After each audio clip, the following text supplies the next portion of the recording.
Mga imahe na lumulutang. Mga figurang nakikita sa dilim na biglang naglalaho. Kuminsan raw ay kayang ipaliwanag ng siyensya ang mga pangyayaring ito, ayon kay Dr. Sherman Valero.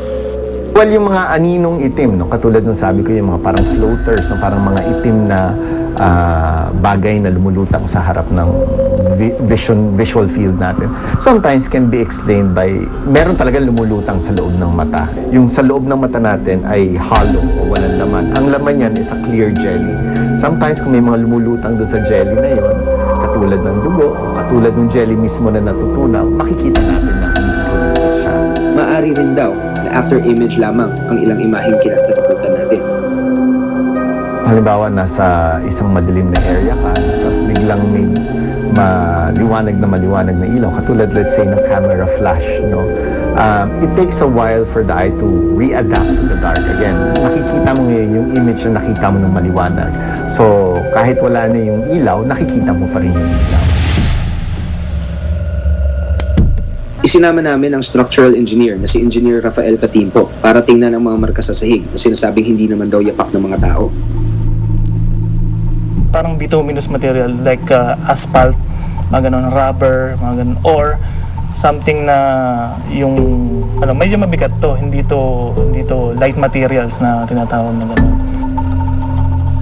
Ang book cart daw na ito na pangkaraniwang ginagamit para sa pagsasauli ng libro ang pinakaposibleng nag-iwan ng ganitong mga marka. Sa obserbasyon ni Engineer Catimpo, ang lapad ng gulong ay sakto sa lapad ng marka, maging ang pagitan nito sa isa't isa. Possible na gulong talaga siya, made of rubber. It's either yung ilalim nun, rubber nga, or may na daanan na tinta, na pintura, na stain na yung flooring niya. Ngunit ang pagkakasagad ng mga marka sa pader ay nag-iwan din ng katanungan sa isip ng eksperto.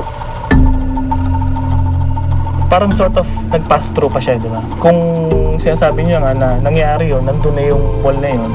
Kasi sa tingin ko parang wala yung wall eh. Kasi kung nandun na yung wall tapos talagang may break, makikita mo naman kung may break eh. Kung may break talaga siya.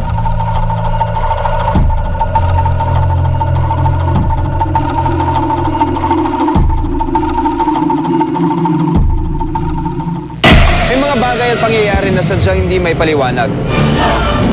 Dito na sila namatay. Dito na rin sila magmumulto. Buksan ang mga mata.